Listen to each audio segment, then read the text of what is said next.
Hello and welcome to another video, and today my name is Peter, and today I want to talk about don't have victim consciousness. Don't have victim consciousness. You won't move forward because you are full of negative energies. So don't have victim consciousness. Before that, excuse me, I want to give you a proper greeting. So say Bangat Samhita, Om Shanti, peace to you, peace to me. Yeah, so Bangat Samhita is a very Korean gesture for meeting. Om Shanti means universal peace. So every time I start one of these videos, I push out universal peace. That's what it's all about. And it's not victim consciousness. I'm not told to do it, I just do it because it's natural for me now. So victim consciousness, victim consciousness. Some people call it slave consciousness, but the word slave, can't use that word anymore. It's offensive to people. Words shouldn't be offensive to people, but we'll call it victim consciousness. So what is victim consciousness? It's when you have a pity party for yourself. Oh, I can't do this because I'm just not good enough, and my voice isn't loud enough, and I can't do this, and it's all so bad. Victim consciousness. It's feeling that you're helpless. You can't do anything about the position that you're in. You want somebody else to come in and save you, like the Redeemer complex. I've spoken about that on this channel before. You've got the Redeemer complex where we're conditioned. We're conditioned, especially in the West, that someone's going to come in and save you, so you give yourself to somebody else to look after your life. That's how we're conditioned. That's how we're conditioned in this world today. It's like, okay, you come in, and I'll give you money for that even. It's called tax. Well, there's a redeemer figure, like Jesus, redeemer figure. Jesus was amazing with his teachings and gospels and his words and saying, take the journey inside, clean yourself up so much that you can get your spirit through an eye of a needle, because you won't take all this burden of this life through that eye of the needle. What did he mean by that? Negative energies that we feel that are us, that are just not us at all. Negative energies. So what are these negative energies? Conditioning. It's the conditioning from the 2 to 7 years of age, the conditioning of the subconscious. We get a lot of those. So imagine when you're a kid, you're exploring, you're no, no, no, no, no, no, no. You sit there going, and you're conditioned, so therefore, oh, I can't do that, can't do that, can't do that. And you say, well, you can't do that. And then when you get old enough where you're speaking, you question why? Because I said so. Therefore, you'll become, okay, well, they say so, I must need to do that. So you're being conditioned into that position of somebody saying something and not giving you a reasonable answer, but you just going along with that anyway, just to try and keep yourself out of the no. So that all comes from your negative conditioning from childhood. Not all of it is bad. We live about 95% of our day in our subconscious mind, like autopilot. Some of us are becoming more conscious, starting to use the 5% at the front. So becoming more aware, more mindful of your time. A very short time that you have to spend on this planet. It's like a little spark of light with the time we've got on this planet.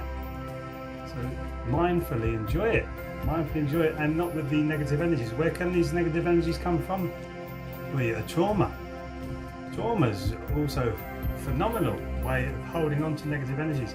My trauma started when I was about 10 years of age. My father became disabled because he had a car accident. He had the hook of a bonnet go through the top of his head. He had to have a whole operation up there. I think they took the top of his skull off. Had to repair that. He became disabled down the left side. And a year later, because my mother had to look after the boys, all my brothers and him as well, she developed gallstones in her gallbladder. Not all of them were removed, so a couple of them became cancerous. It spread very, very quickly, and she died at 11. And my father tried to stay alive until I was 19, then he died. That was terrible trauma that I went through, and I went through some dreadful schooling as well, run by Josephite monks down in near Godalming. oh my goodness me, and there's paedophiles there, not that I was involved with that really, but it was trauma, and that was baggage that I was carrying through. And I got so angry with this world because I'm saying, well, this isn't human this is not us, we're not supposed to be like this. But I didn't know how to communicate that, and I didn't know why I was saying that. So I used to bury my anger, which is what you do if you get angry. You bury your anger with alcohol, because it tends to drown your liver out, so it helps to drown the anger. It's not good, it's not a good scene, but that's what I was doing. I'm not saying that's a good thing either, but it made me learn, and especially as I started to get older and the hangovers got from the morning to the lunchtime to the evening to even the second day. You're thinking, I've got to do something about this. And so I helped to get rid of my anger through Qigong. Actually, is the liver meridian, stretching out the body, opening up the body to all the energies, so that you feel all the energies, and the anger starts to get a bit smaller. Still there, still get angry, but I own my anger now rather than try to drown it. And that's a big difference, and that's about you getting out of your victim consciousness of, oh my goodness me, my life has been so bad. Yeah, that was there, I'm here now, that was then. I can do this now, I can become more positive. And it's that mindset change that you realise that you can see a way forward for you, which is so important. And that's how you're breaking out, part of your breaking out of the victim consciousness. I also did a workshop called Shimsung, which is run by Body and Brain. I'm actually a Dharma Master, which comes from the Body and Brain education system, which is phenomenal for getting your brain more alive and awake. So I went through Shimsung, which actually means finding your true self, and that's about breaking away from all these conditionings, all these old emotions and feelings that you get trapped up in like a whirlpool, and it's difficult to break out of them. Once you start to, Dr. Bart used to call it unpeeling the onion, once you start to unpeel that onion, you realise, wow, there's some good stuff in there which I should be sharing with other people. And once more of us start doing that, whoa, what a brilliant world we will be living in. And that's coming. That is honestly just around the corner. I can feel it changing as I feel people changing and realising there's more to this than actually meets the eye, and we cannot carry on going around in the same way that we are. There's so many people riddled and burdened with this horrible victim consciousness. When you want to have master consciousness, you want to master yourself, master your life, master what you're doing, master how you move forward. And the brain education process is brilliant for that. And you've really got to break down preconceptions about money, preconceptions about what you spend your time with, and preconceptions about who you are. The big one, who you are. Who am I? Big preconceptions that we all get stuck with, which pushes us down into the victim consciousness.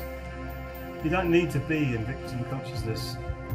So that's why I decided to become a Qigong instructor, because I want to break people out of what they feel that they are. So if you're starting to have a bad wrist, for instance, we do wrist exercises, very simple wrist exercise, helps to get the energy flowing through the wrist. A few months later, oh yeah, I've got no problem with my wrist now, what are you talking about? Or shoulders, seeing the same thing with shoulders, people healing the shoulders or the neck or the back, healing all of this, and it takes time. Do you think it took time for these ailments to grow? It takes time for you to get them out. So you really got to give Qigong a good go and get over the funny bits of tapping the body and screaming out and all this kind of stuff, and let your body go. So you get into a flow. It's natural, simple movements that help you break down this consciousness that you're in, get rid of the victim consciousness, start living through the heart, the danjon, the three danjons, lower danjon, middle danjon, upper danjon. You're opening up all the energies of the body, three palaces they call it, three jewels in the Tao philosophy. Living a better life, not in victim consciousness. So give it a go, give the Qigong a go. I'll see you in one of the live classes, or we've got loads of recorded ones that you can try, and I will see you in the next video. Thank you for watching. Sarang Hamida.